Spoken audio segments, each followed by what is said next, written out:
Good morning, everybody. This is Robin Ayoub from the Localization Fireside Chat, and welcome to another recording. With this recording, we are recording episode 256. So thank you for joining me. I really appreciate it. And today is Thursday, July 23rd, and tomorrow's Friday. So everybody's looking forward to Friday, but we're still Thursday. We still have some work to do.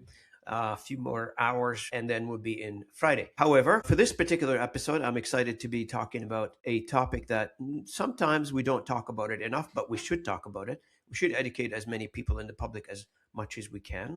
And education and knowledge, I think, for this particular topic is the best defense going forward. And we are going to be talking about cybersecurity in general. I am joined today by Chris Nyhuis. And Chris is the co-founder and CEO of Vigilant, a cybersecurity company based in Cincinnati, has built defenses for some of the most consequential infrastructure companies on the planet. Food supply chain, telecom systems, the kind of target that when it's hacked or when it's breached, just don't hurt the company only, it would hurt whoever uses those companies, the users, the consumers, etc. So when we're talking about infrastructure, we talk about country structure.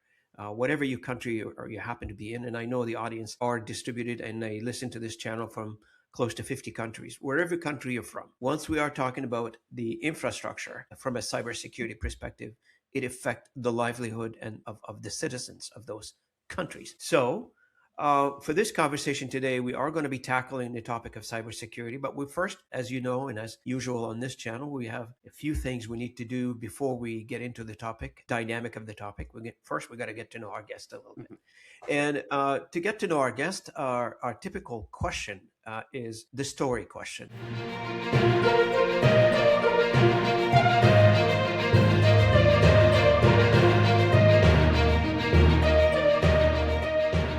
Chris, first, I want to welcome you to the channel. Thank you so much for joining me. I appreciate it. It's a pleasure. I'm happy to be here. Chris, as we say on this channel, everybody's got a story. Why don't we start with this one? What's your story? What got you here? What got me here in terms of business? Personal, to get to the business, where you live, just give us a bit of a perspective. Sure. I grew up in most of my life here in Cincinnati, Ohio. I was originally born overseas in a military family, so I was around that world a lot. My journey was interesting. I grew up, first coding on Commodore 64s and candy. Oh, you're one of us. Welcome to the one of us. Heck yeah. I was going to, BBSs and, sorting through all the floppy disks, trying to find games that I could play. And, my dad was getting things, built to 386 when I was a kid. And, a lot of us, our first thing we plotted on a plotter was the Space Shuttle Columbia, right? So, I got to see tech happen. And it was this thing for me that was just dramatically amazing, just that things could be created out of nothing. And I, early on, my dad, introduced me to a lot of just the inner workings of how things work. So for me, my brain is always around not just what am I consuming, but how does the things work below the surface that are actually giving me, information. And as I progressed through, I'll just fast forward. I, went to college for paper science and engineering. Realized 3 years in that was not the path I wanted to take, and moved into MIS, and then just got some roles in the tech world, even before cybersecurity was even a thing. But my impetus to change that really drove me into the cyber world is I was working at this company that warehoused frozen food around the United States. And it was an operations job. Cyber wasn't really a big thing yet. We just put the first firewall in. We switched from hubs to switches. And we started seeing this weird traffic coming at our environment. And for me, just wanting to think of the why, it really came to me and I went, wow, what would someone want here? And in reality, the darkest of things someone could want is access to our ammonia control system. And if you can open that valve, you can release ammonia and literally melt the lungs of everybody in the surrounding area. And that's where, for me, cybersecurity took, more of this darker realm, and where someone would actually try to create death through cyber. And that led me to a career in cyber, and eventually to where I disagreed with the direction the cyber industry was taking. And wanted to set out to create a different path, and we've done that.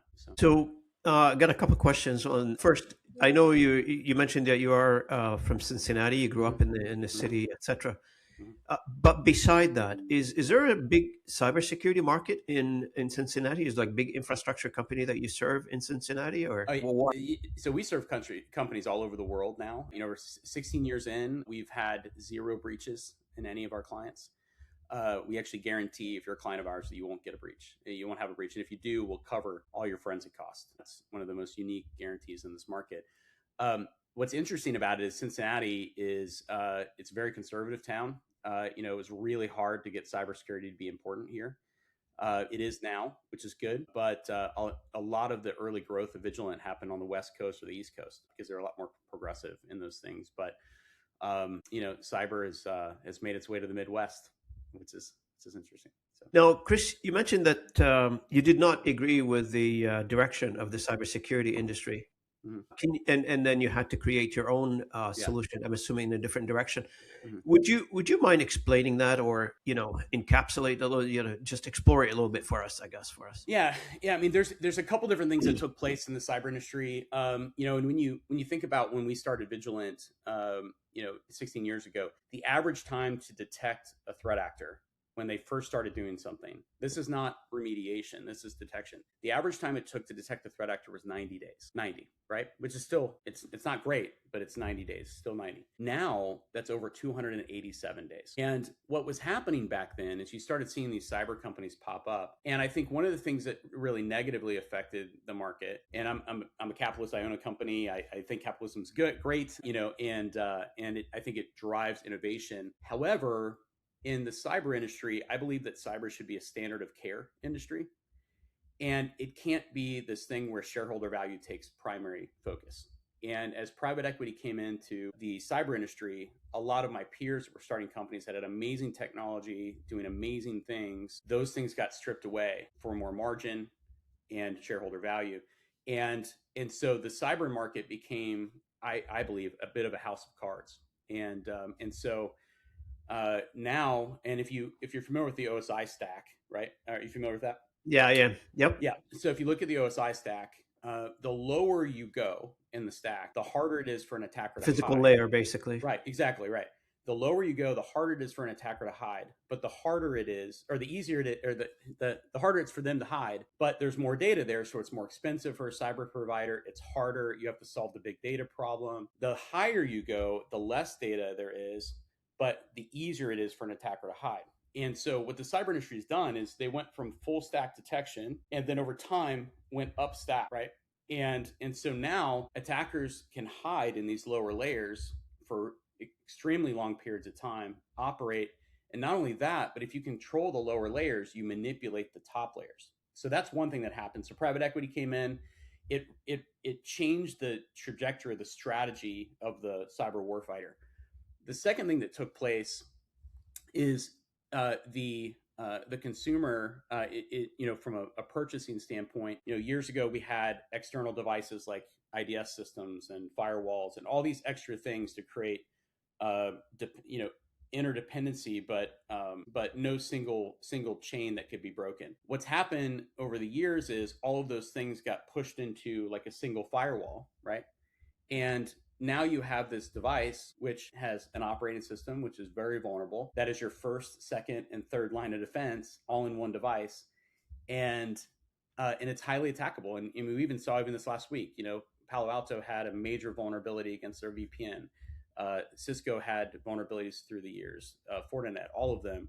They're great companies, but the strategy of cyber changed from this you know having this approach to obfuscation to approach of just easiness of just deploying this all-in-one firewall. And so I think a lot of the mindset of the industry went up stack, and it also started looking in the wrong places. And now there's really no ability to determine forensically what's happening inside of an organization. Now, a couple of points. One is the PE firm. I mean, I've done this on this podcast, and with all due respect to all the private equity firms, Mhm. some of them are good, but They're great. Yeah. in general, when the PE firm moves in, there are two things happening. One is whoever owns the company, they need an exit strategy, and that's the exit that they can probably get. They want to cash out and walk away. And when the PE firm comes in, they're obviously interested in 5-year valuation on the company increase, and that's what they do. Not specifically just for the cyber, they're doing it everywhere in every industry where PE firm moves in. That's the same style a PE firm comes in. We actually have a nickname in the language industry. We call them the PE suits. Nice. Yeah. Once they move Yeah. in, it's like Right. you're get ready. You're being Yeah. sold for parts Yeah. at Right. some point. Exactly. Right. The second thing is I want to illustrate to our audience is when Chris mentioned something about when somebody goes in, a hacker goes into your network and sits there from 90 to 250 or 300 days in your network. What it means is, and I'm just going to illustrate this because of my knowledge on the topic. This is not a fictitious thing. Is they drop in a small software, tiny, few bytes. It sits in your physical layer or close to the physical layer somewhere, and it sits dormant. Nobody knows what that is. And correct me if I'm wrong with the scenario there, Chris. And then it moves in, it starts to move data at a very randomized way in a very small chunks that no software's going to notice it because they're not going to notice anything wrong with that. And that data is being moved to a bucket on your network still, which gets collected and form a nice picture of what your process is internally in terms of authentication and everything else. And then that picture is moved, you want to say 100 day later or whatever, how long it takes them, they move it to an execution center, which outside of your network. It is very methodical. It's very hard to detect. And when it happens, you're locked out of your network. You're done. Now you have to rebuild every node on your network. Now imagine a company with, 20,000 nodes on their network. How do you rebuild that overnight? You can't. Yeah. Yeah. Did I get that right, Chris? You absolutely did. And there's the thing that around hackers, right, is their first goal is not to take your network down. And it's not even to steal your money. Their first goal is what we call persistence. They will, like that little file you were talking about, they'll put it into as many systems as they can get to quietly. So that way, if you find it on one and you think you've remediated it, they're still on a bunch of other ones, right? And they still have these connections in. And they're going after persistence. And the big misnomer in cyber detection right now is everybody is looking at things around detection and intel. Detection and intel is a trend. And if you've ever looked at trends, you never want to be on the back end of the trend. You always be the trend setter. But however, most of the cyber industry is built on trends. So if you think about this, if the first time that attackers identified is 287 days, that means detection failed for 287 days. Now, once someone does an instant response, they learn about how that attack took place. And now it might take a month or two before it actually ever gets downloaded as detection to your infrastructure. So, the way, and then the cycle just starts. Now, with us at Vigilant, we've been able to reduce that to 4 hours, which is pretty dramatically different, right? And that's why we can stay on the front end of these things. But even just yesterday, as in the time frame of us speaking right now, OpenAI, their I saw that, yeah, hugging face. So AI has now accelerated what hackers were doing in that very scenario you just described so much faster. And so where they used to wait till day 120 to start executing what they were doing, now they're doing it day 10. Now, so beside the physical layer, which I've interviewed a few people on the topic, and I'd like to get your opinion on it, is the the cognitive layer, meaning that a lot of times we secure systems, Chris, but we don't do enough to secure the human that operates the systems. I mean, that's if somebody says to me, most of the stuff that I see outside, in terms of incidents, beside what you just described, right? Most of these incidents, Chris, are being caused by negligence from the operators, the human part.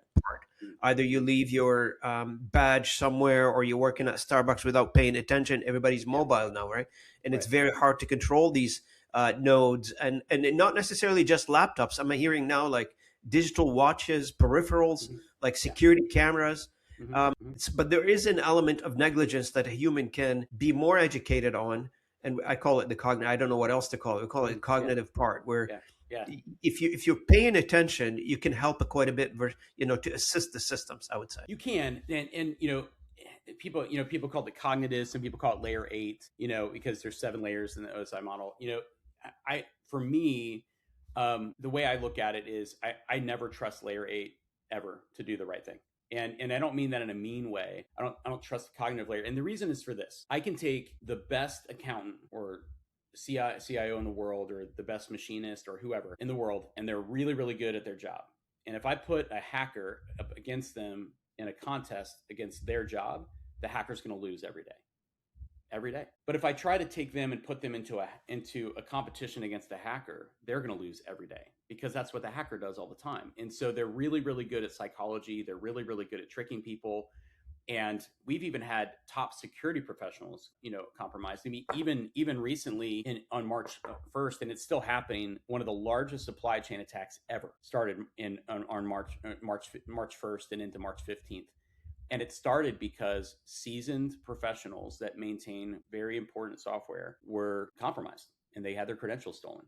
Seasoned people, right? So the first one is there's always a skill gap, because you're fighting in an arena that you're not skilled in. The second thing I would say is, now, you can't be in a scenario where you just blanketly trust the actions of your team, because you could potentially hire a North Korean, right? That, a hacker that you didn't even know was a North Korean hacker. We had a thing recently in the space industry where, one of our clients, we were, tracking things, and we saw some abnormal behavior, literally day 2 of this person joining. We didn't even know that they were hired on.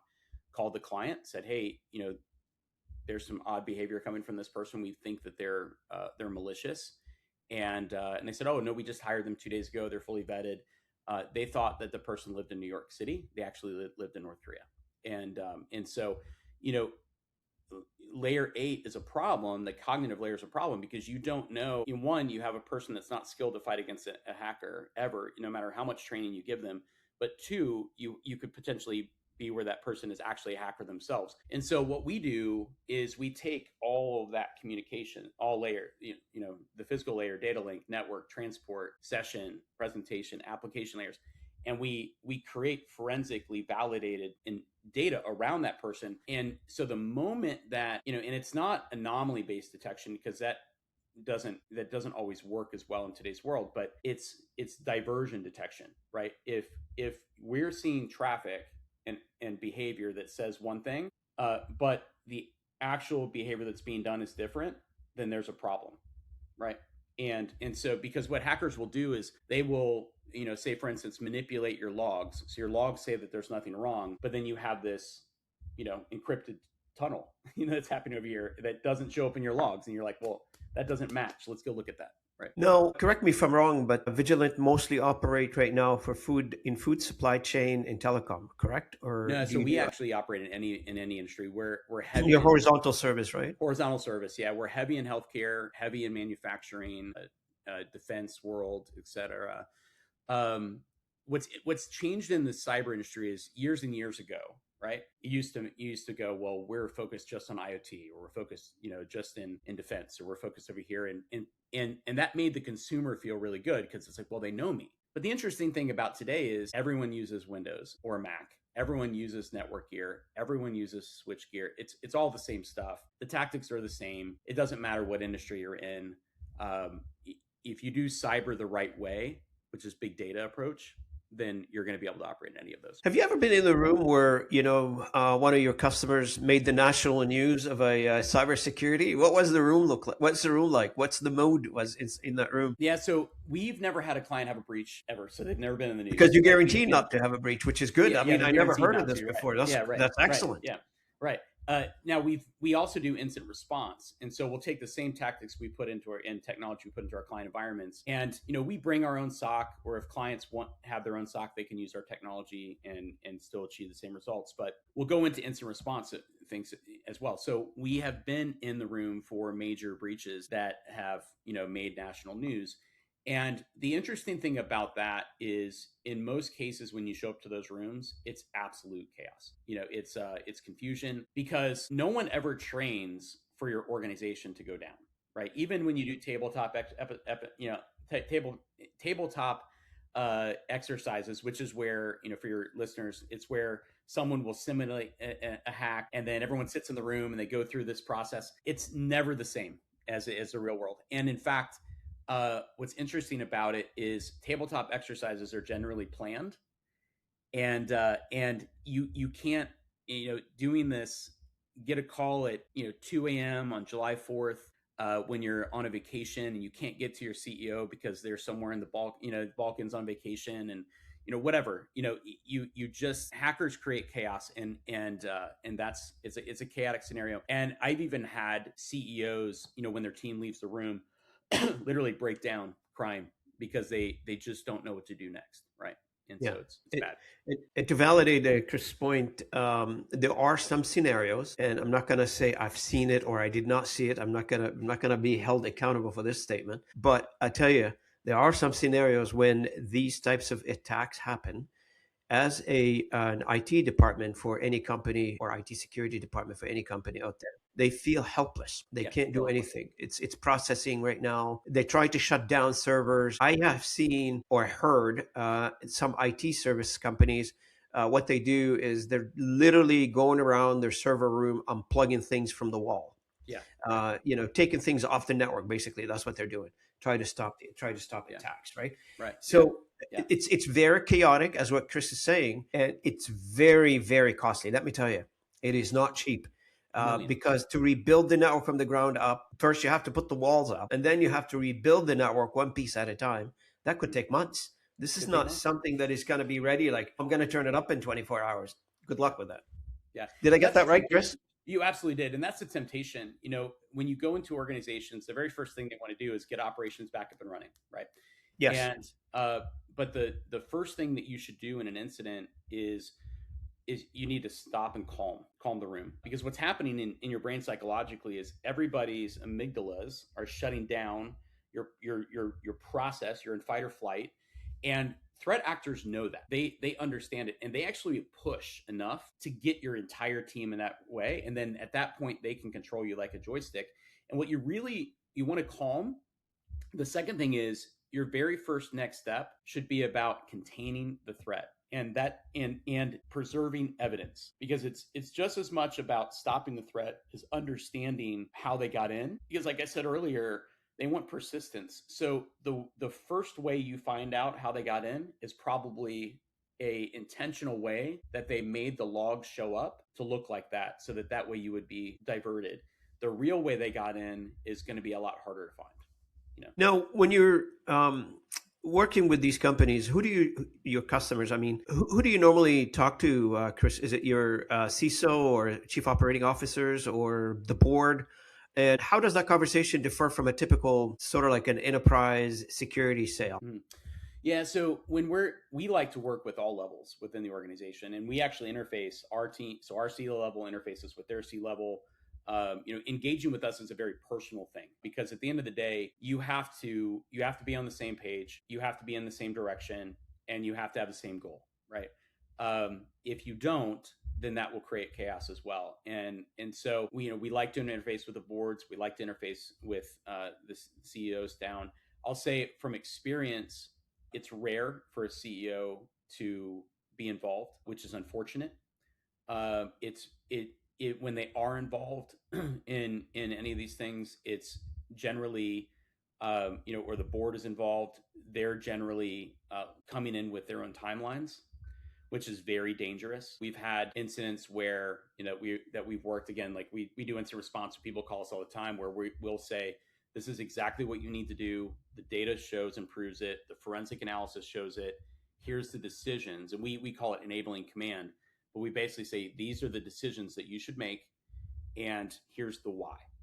And we've had them say, nope, we're not going to do any of that. We're just going to turn our servers back on and get back to work.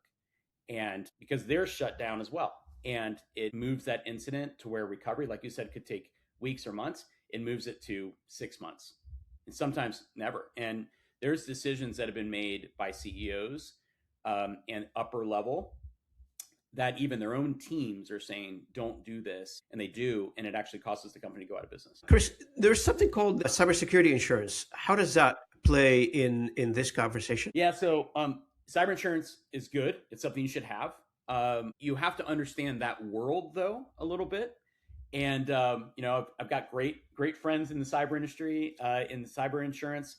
I'll tell you straight up, there are some insurance companies that are not great. You should not work with them at all from cyber coverage standpoint. Others are phenomenal. And to juxtapose that, you'll have, we've seen companies with policies that are very well written, but the company, the insurance company fights tooth and nail not to cover things. And we've seen other cyber insurance companies that come in and say, hey, even though your policy wasn't written to cover that, you're a great client. We're going to expand your coverage, and we're going to cover that as a partner for you. So choosing your provider is extremely important. And I can name some of the best ones if you'd like me to do that. But go ahead. But the big thing for me, when dealing with cyber insurance is really understand your policy. Now, the other thing to realize this is cyber insurance, insurance companies make money and they retain money when they don't pay premium or when they don't pay for incidents. Claims. And so when you're working with an insurance company, you have to understand that when they bring a cyber company in to do the remediation for you or incident response, they are not there to represent you. They represent the insurance company. And if you think about anytime you've been in a car accident or whatever, and an adjuster comes out, they're there to determine whether or not the insurance company has to pay or not. And so you need to understand that. And so even in an incident response, I would 100% have an additional incident response company that's you've been working with for years before that to still be in the room and still be there to represent you, because you know that they will. And because at the end of the day, the incident response that you're going through that the insurance company is paying for will determine whether or not they pay for that premium at the end. And you could feel so good, and this is running up millions of dollars worth of bills that you're like, the insurance company is going to cover, and find out at the end that they're not going to for some reason. So I guess the question regarding insurance, the follow-up question regarding insurance would be, if I was an enterprise or a business of some sort and I used Vigilant as a service provider for my cybersecurity, would it reduce my premium? Yeah. Like normally would happen in, let's say, flood insurance or house fire insurance. If you have like a fire hydrant next to your house, your insurance goes down a little bit. But does that affect any from an insurance perspective? It can, and it depends on who you're working with, right? So not all cyber providers are the same. And that should tell you something, right? That's a big thing. Because of our, if someone works with us, for instance, I can just tell you from our experience, a lot of insurance companies will give major discounts if someone's working with us, because if you look at the incident cost, the majority of your incident costs are the forensics, right? And so if you work with us, we cover the forensics if you have a breach, right? So if someone, insurance providers that know that, and we do what's called a titanium certification. We'll come in, we'll certify your environment, we'll create forensic data, we'll tell the insurance provider there's no existing threat, and then we'll give them a certification of your environment. Once that happens, we've had clients get 20 to 40% off their insurance because the insurance provider no longer has to cover forensic costs in a breach, right? So that's a big deal. They may have to cover legal and business loss, things like that, but they don't have to cover that breach. The one thing I'll say about back to cyber coverage in general is what your premiums cover is really important, right? You need to make sure you have E&O. You need to make sure that you have coverage for if someone accidentally sends an ACH out. That's a really big key, in that. But yeah, you definitely can get discounts on cyber insurance if you have the right cyber protection in place. But the one thing I will say as well is that get to know what the stipulations are with your cyber insurance provider, because those are the things that in an incident, they may come back and say, well, you didn't do this, right? Even now, just a single device getting a piece of malware on it for some insurance providers is considered an incident.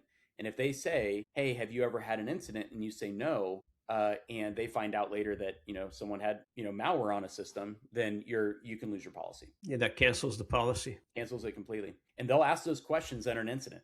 They'll come really back they do say, during the forensic. They do that. Oh, they 100% do. They come in and say, hey, are your firewalls up to date? Nope. But see, they're not going to ask you directly.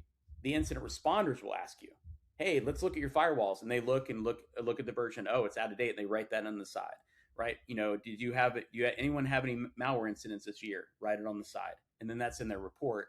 And that's when the insurance provider comes back and they're like, well, the report says your firewall wasn't up to date. And you can say, well, we didn't do that because, there was potential vulnerability in this other version. And they'll say, well, our policy says it has to be up to date. So, no. And they go back to not the all insurance contract. They go providers back do to the that, contract. but there's a lot to do. Yeah. Yeah. Now, let's talk a little bit about an incident that happened in 2021 where JBS ransomware attack took place and took pretty much roughly a quarter of the U.S. beef processing capacity in a matter of days. I'm not sure if you're familiar with this one, Chris. Yep. Are you? Yep. And when something like this happened at scale, do you think the industry is better prepared right now, or do you think we're still largely reacting? What's your thoughts on where we are right now? I think we are in the worst shape we've ever been. And because of the advancement of the threat, I'm assuming. Oh yeah, the advancement of the threat. What's interesting is a lot of companies, a couple, and back to what we were talking about earlier, a couple of things that happen in the world. A couple things took place. One, we have you had the proliferation of cloud, right? So a lot of people put their data, their operations, and their things in cloud providers. Cloud providers are not built. They're built for hyperscale. They're not built for security. They're just not. I mean, you can't have both of those very well. And so that caused an issue. We have just-in-time supply chain in the United States, right? I mean, think about it. Whenever a storm's coming, what do people go do? They run to the store and they buy bread, right? And then how long does it take to get those shelves loaded up again? A week or two.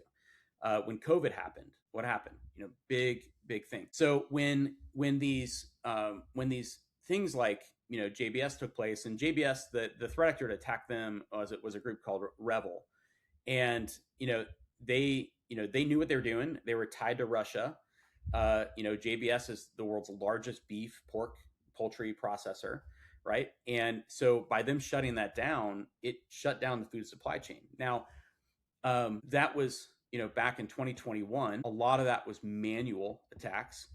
Now we have AI attack scenarios where these hackers are using AI. And even if you use AI as a defense, the thing about AI is time is your factor, right? So an attacker using AI has as much time as they want before they choose to attack. But if they attack you, your AI has no time to learn, and it's going to be very bad at detection. So what I think has been happening over the last, since the 2020, since COVID era, is I think a lot of the ransomware you find, hitting JBS or like Stryker healthcare systems got attacked recently. You have you have supply chain on oil and gas attacking. I think all of that is really a dress rehearsal. I don't think that they were one and done. They're planning something major, but they're 100%. Just testing the gateways. 100%. I think they were looking at, how do we do this? Is it successful? How did people respond? What was the process? How long did it take them to rebuild? What happened in the news? What did the public do? I think it's all a model to say, okay, cool. If we take down food, power, light, and oil all at the same time, what'll happen? Yeah, that's very scary, Chris. Yeah. No, in terms of protection, like when you talk about some of these industries, regardless of what they are, they have there's many pieces involved. There's logistics, there's partners, border crossing, vendors, and there's dozens of these things, and supply chain spread across God knows where. So the weakest link here isn't perhaps your client; it's maybe one of your suppliers. So how do you extend the protection to the extreme perimeters? Yeah, so when you look at what a threat actor does, they do recon for a really long time. It might take 6 months for them to figure out how are they going to attack. They're looking at all these different angles, because when they finally show themselves, and by the way, that 287-day time frame that I told you earlier, in most of those cases, it isn't the cybersecurity detection systems that found the threat. It's the first time the threat revealed themselves. So that's a really important thing to reveal as well. Most of these cyber attacks weren't found by the security systems at these organizations. They were found because the threat actor revealed themselves, and then an incident response took place, right? So that's what took place. And so that it's as you look at like a JBS, for instance, more than likely, and I'm not saying this for sure, but in my experience, they probably have additional hooks into that organization, and they're probably still there, right?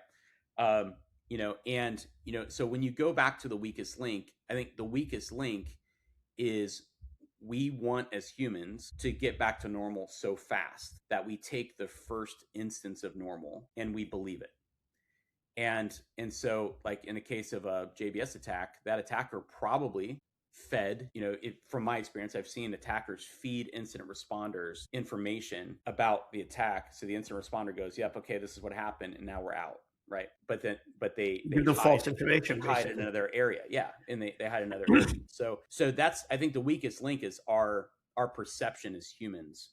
And what we do as humans is we always look at other people in the way we see ourselves, right? So if you think a lot of other people are liars, you probably might be a liar, right? If you think, and so if you think everyone's good, probably good, but we don't really look at these hackers as evil, right? We see them as good people. Like even with ransomware, people go, there was this mindset for a little while that was like, well, they're a business, so they have to give me the decryption keys if I pay them. Well, guess what? Now they don't. Why? Because they never had to. Like they didn't have to create a reputation. They already had your data. And that goes back to the impetus that changed for me, the moment when I realized someone would have the desire to break into a frozen food warehouse and open a valve to release an ammonia cloud and melt people's lungs that they never met before. That's what you're dealing with. And they're very good. Like these hackers are not bad at what they do. They're very good. And if you look at it from their mindset, they're defending their own countries, right? They have their own ideologies, just like we do. It's just we're adversaries. And so we have to look at it in the fact that we're adversaries. And this isn't just about stealing people's identities and money. Right. So when does law enforcement get involved? So law enforcement, it depends. Local law enforcement is generally what gets involved first. But I'll just be frank, they don't have the resources to deal with it. On a lot of cases, we at Vigilant, one thing that really brought this to light for me, since we started Vigilant, one of the reasons we built it the way we did with no investors is we donate 25% of our profit to orphan care around the world. And we now do that with anti-human trafficking, right? And like in the state of Ohio, 17,000 kids go missing a year, 17,000. And most of them there's no resources to go find them. And it's incredible how limited the resources we have are. And I think as a society, we have just said, hey, law enforcement exists. I don't have to do anything about it. Right. And so, just in all of these cases, we as in our society have to, support law enforcement, but also how can I volunteer to help make things better? How can I volunteer to help my local law enforcement with some of these cyber attacks or missing people or things like that? But local enforcement, to answer your question, gets involved very early. But like I said, they don't have the resources. The FBI has very limited resources. Just because you reach out to the FBI, their first priority is the United States of America, right? And so they'll gather intel, but they are more than likely not going to have the resources to work your incident. And that's why, you need to make sure as a company that you've got a great cybersecurity company you trust that's external to you. You build your team and you invest in them. And that's your team. Because like I said, even in an incident, the incident responders that come in from the cyber insurance companies, they're not your team. They're not your team. They're not your team. No. No, is there inherent, I want to say, understanding between companies such as Vigilant, for instance, and the law enforcement that if you come across evidence or come across something that this will be handed over to law enforcement, or there has to be a little bit more protocols there? So it's not required. In some cases, it's required that you pass that over. And especially when terrorism is involved or a nation state like Iran or China or Russia, there's some cases where you're required. And that's important to navigate as a company too. Know that in advance of an incident. What do I need to communicate? What don't I need to? The other thing is, especially when it comes to national security, that's something that I think, even if you're not required to, you should hand over. But I'll say most companies that have breaches do not interface with law enforcement. They just don't. They don't want to have that record. They don't want to have it on the record because then there's board gets involved and there's legal matters. And if they're trying to sell the company, that gets into their record and they're probably shy about it. Yeah.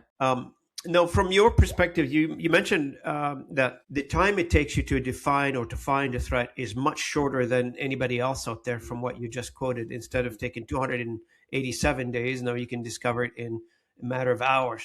Is there a specific technology that you've developed or a specific protocol that you developed? As much as you can share, obviously, you don't want to get your secret sauce out, but as much as you can share, is there a specific thing that allows us nowadays through your technology to identify, find, and take it out, the threat? Yeah, 16 years ago, we made a decision. We looked at the industry and they were becoming very event focused, right, or alert focused. And in order for an event to happen, right, you have to have the event happen, right? So that's like at a bank, a bank robber comes in, no one knows they're a bank robber until they rob a bank, and then all of a sudden they run out and you see that they're 6'1" because the tape is on the door, and they're wearing a red hoodie and a white ball cap.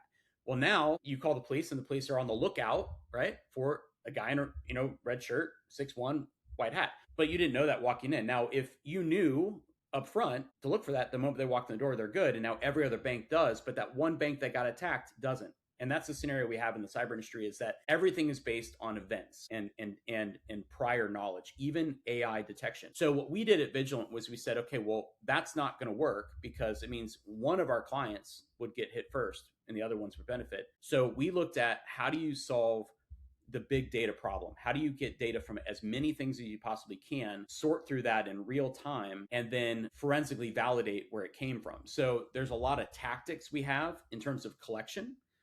So like, for instance, we never trust data from a firewall ever. We don't trust logs ever. It's the least trusted data set. So where we collect is important. How we manage it is important.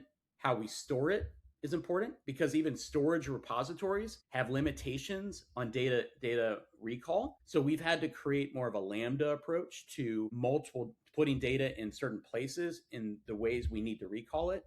And we've patented a lot of our process. We call it forensically validated detection and response. And so basically, if your cybersecurity is not based on forensic validation in some way, then it's not going to be effective at defending against the attacker today. And I would even say, as AI becomes more and more prevalent, event-based detection is going to be extremely ineffective. Now, I did interview a cybersecurity company that's AI based on this podcast, where they created a small language model where it's very tiny. It's 280 kilobytes, I think, or I don't know if I can remember this correctly, but it's very tiny. Yeah. And basically now these models can be put in on your digital watch, anything with a small microprocessor. Where is AI right now in the use of the models, in the use of the the protection side? But I know it's evolving on the attack side, because it's the type of technology that self-learn, self-adapt. Before, the attackers used to code something and then maybe release another code to it or something. But now it's self-evolving, self-learning, self-adapting. And I'm assuming on the other side, the protection side, it has to match it. But I guess from what you're telling me, we're a little behind, no? It's way behind. And I'll say there's a couple big issues that we have here. So one is like I said earlier, time, right? AI always requires learning, right? So once it has a data set, and that could take 6-8 months to really learn well, right? Once it learns, now it can detect what it's learned. You also have this aspect of inference. So it can take what it's learned, and then it can also infer, which is somewhat of a guessing, if you will, like what I think might be happening based on pattern matching. And so on the defense side, that's really hard, because one, you have to have started your learning process in the right place, right? Because once you start, it's learning on that data. The second thing is, you don't always know how to build your inference models to defend against that one attack. So like in that case with the bank, you would have to say, okay, I need you to learn that all bank robbers are 6'1", they always wear red shirts and they always wear a white hat. And then when that bank robber comes in, it could infer that, well, maybe this person that's wearing a white hat, but they have a blue shirt, maybe they're also a hacker, right? So it infers. In those cases, you're going to get what happens a lot, which is you're going to get a lot of false positives. That's what I was going to say, false positive, right? Right. A lot of false positives. And AI has been around in cyber for over a decade. Yeah, it's not new. Been talked about. And I'll say this, it's highly ineffective at defense. you have to match it up with other data sets. And like I said, we use AI, but we use it in a much more deterministic way, so that way we lower our false positives. On the flip side, for a hacker, like I said, they can spend 6 months learning and then attack, and they're better equipped. So that's the first thing, is time and learning. The second one is AI is highly manipulatable from a prompt engineering standpoint by hackers. So hackers can go out and buy 1,000 licenses of the best antivirus on the market, EDR. They can deploy it for free up to 30 days in some cases out to a bunch of systems on the internet. And then they can send to those systems, or they could buy the same firewall you do, and they can send attack scenario training data to those, which goes back to the original security provider, and it retrains their back end. So eventually, the attacker will know that if they attack a certain way, those systems won't detect them. So you have this manipulation of that as well, whether it's logs or whatever. So it's highly ineffective. And so where AI comes into play, like for us, where we use it, is, like I said, in these deterministic loops that allow us to take forensic data, reduce hallucinations, and also in 10xing decisions once they've been made. Right? Hey, once we've made this decision, let's use AI to maximize our time to resolution, and then we move to the next decision. And don't you think it changed the economics of attacks because it made it cheaper? Way cheaper. I mean, I'll take this, an attack back in March, like I was saying, there's this attack against open source software. And for those of you that open source software, everything you have uses free software. It's called open source. People develop it because they're good people. They like to develop cool stuff. And then manufacturers will put it in there. So like your iPhone uses JavaScript, open source. Your encryption traffic uses HTTPS or OpenSSL, open source. And these were traditionally really hard. I'll say these are applications that if they were compromised, then everything that depends on them is compromised, right? Well, back in early March of this year, an attacker used AI to basically do something that had previously been harder for a human to do, because you have this time-based attack. Like, you have to start it and get done before detection happens. Well, because of AI, they were able to do it a lot faster. And what they did was they took over a bunch of these open source software pieces and they embedded malware into it. So at one point, JavaScript got attacked back in March at about 11:30 at night, and over 250 million systems have remote access Trojans installed on them, many of which don't even know that they were installed yet today. So AI has done such a great thing for attackers, but it is a crapshoot, on the defense side, and unfortunately, people are putting a lot of faith in it when I would say they really shouldn't, because you have to. It's similar like when England attacked the United States in the colonial, back in the War for Independence. They had to resort to guerrilla warfare tactics to fight this very well built machine that the English brought. Now, I just keep thinking about this because, how do you convince somebody who never been attacked never been in this crisis to buy something that you haven't experienced yet? I mean, is it like the, don't smoke ad kind of thing on television? How do you do that? It's so hard. It's, back when I was younger, they got a lot of people to buy cigarettes, Camel, because they gave away free t-shirts, right? Yeah. Because, and people were like, well, if I buy 8 packs, I get a free t-shirt, right? So, you have to approach people in a different way into the place where they are. And, with cyber, so many of our companies are not prepared, even at a critical infrastructure standpoint. And some of the places you think are the most prepared are not at all. And it all comes down to money. Most companies do not invest in cyber because they look at it as just a loss, right? They don't see it as something that can provide value. So what we've had to do through the years is we've had to extend cyber, what we do and the data we do and the big data analysis that we do, into helping other areas of the business, operations, decision making for executives, things like that, so that way they're feeling value, right? Because we've had clients that have we had one client, this was a few years ago, they called and their executive team, we like I said, we get close with their teams, and their CEO called and said, Chris, we're going to cancel. I said, why are you doing that? And I was like, you guys get attacked all the time. He goes, yeah, but it's kind of boring. We don't, we came to you, we had, a couple incidents a year. It was a big deal. And, we just felt value all the time, because these attacks were happening, and nothing's happening. So, we don't really know. And that's a big wake up call for me, because it made me go, wow, just stopping attacks and making it quiet, isn't inferred as valuable, right? And so we had to go through and talk about all the other things that we do. And he goes, oh, you know what, we're staying with you, but it was this moment as a CEO where I just realized, no news isn't good news when people are afraid, and so we had to expand out and just show value as it aligns with the business, and not necessarily, hey, you have cyber attacks happening. And I told him, I was like, if you want, we can open ports, things up, and you can have bad things happen and it'll be exciting again. He's like, no, don't do that. So yeah, it's a very human thing to do, right? So if you live in a safe neighborhood and you don't have any incidents in your neighborhood, yeah, and then you start complaining how boring it is, and then next thing you probably complain about the law enforcement, about I don't know what, the weather was not good, and then you want somebody wants to complain about something.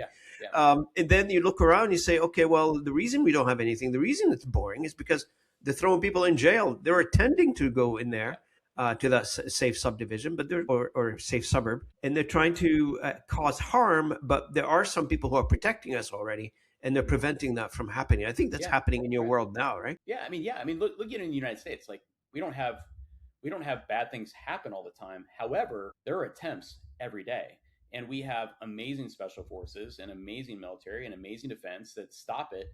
And we never know what happened. We never know what they're doing every day, but it happens. And so we just get so used to it that everything's okay. And that's exactly what happens in the cyber world. And I would say this, that it just goes back. I think the number one, risk in an organization to cyber, and this might offend some CEOs out there, is the CEO.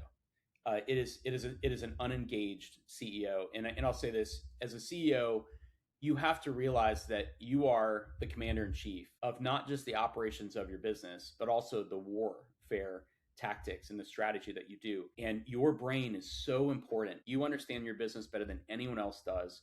And the way your brain thinks as a CEO, you're built to take in data and find paths. And your team needs you to be involved in these conversations, and they're begging for you to be. From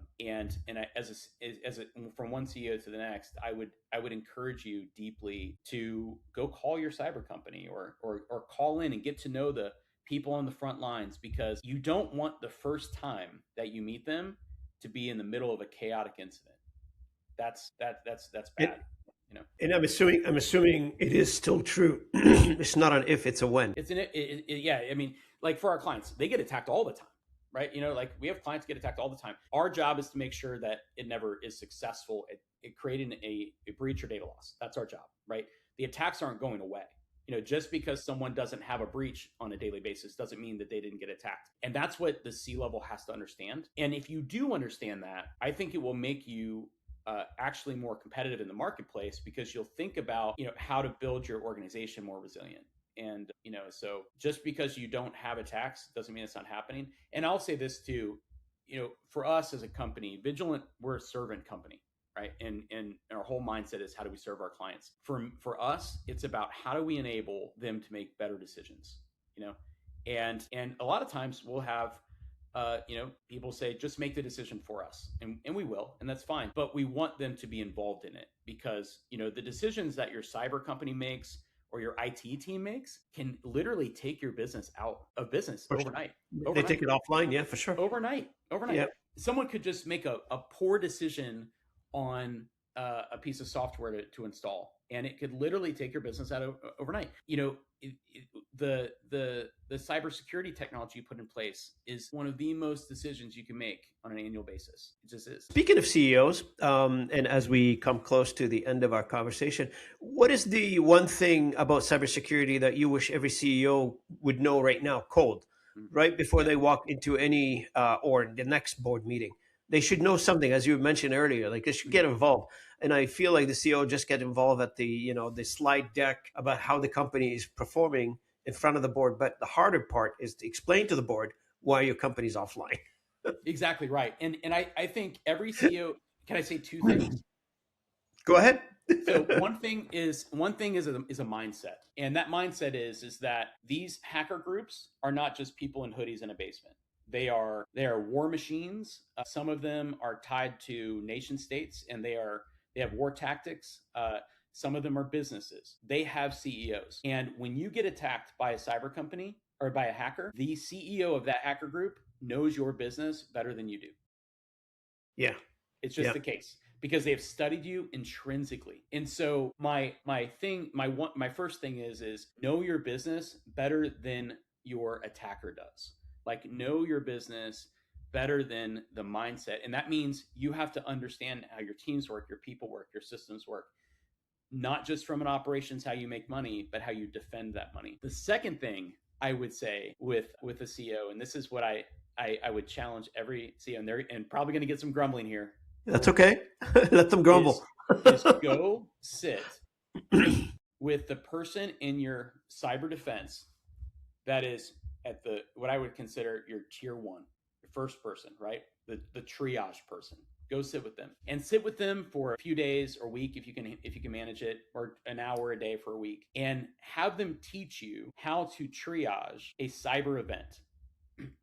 Just a triage, not response, not shutting things down, just the triage. Because in order to defend well, and this is a tactic from, and I study warfare all the time. It's a tactic from thousands of years ago. The kings would never sit, the true warrior kings, they would go to the front lines and they would learn from what they were seeing.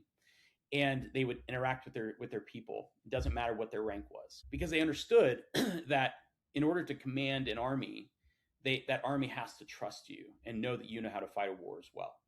You need to be in the trenches. Yeah, you got to be in the trenches. So I would absolutely, and we always think, we see Undercover Boss, that show, and it moves our hearts because someone comes down, and what does the undercover boss always learn? Something about the person in that role, and it's the same thing. You have to understand from the top to the bottom how your business works. And if you understand how an event is triaged, then you will be able to lead your team better in an incident. And I would even say you would be able to lead your team better to make decisions that make incidents not happen. It is possible to have a business that never has a breach. It's totally possible. It doesn't mean you don't get attacked. It doesn't mean someone doesn't get a foothold, but it means that you find them fast enough that you can stop them from doing damage, right? That's the key. And, most of the cases, it's not personal with these hackers, unless you're part of the supply chain or whatever. Most of these cases, it's not personal. They're just coming after your company because you were an easy target. And if you respect your attacker, which that's the thing, a lot of people just think that hackers are dumb. They're really good. They're awesome. And they believe in what they're doing, just like we do. And so, don't denigrate them, but understand that they're a formidable foe. And, if you're not a specific supply chain attack, more than likely you're a way for them to fund something, right? And so just be a little harder to kill. Maybe if you can give us maybe one more minute on where do you stand on the ISO security standards? And there's several of them out there, SOC 2, Type 2, and a variety of other ISO standards. Are they, in summary, would they help us or they don't help us? I think in most cases they hurt us, and it's not a popular idea. I think it elevates companies that are doing nothing, and it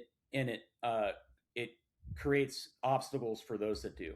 And I've never seen a case where doing security well equaled compliance. It's compliance never equal doing security well. I've seen doing security well, expand beyond compliance, right? And so if you're doing security well, you're going to pass audits, you just will, and you'll stop hackers. But doing just the check boxes and these compliance targets are not going to keep you from getting attacked. And in fact, it'll more than likely cause more roadblocks for you and more confusion. I know we're running out of time, but I feel like, that whole standard securities, it's like giving the formula out to somebody who wants to harm you. Oh, because you're given the recipe, basically. Yes, and that's and you. I'm glad you said that, because you're 100% correct. MITRE is great, but it tells everybody that we know what they're doing. SOC is great, but again, it's a baseline and it tells everyone what you're doing.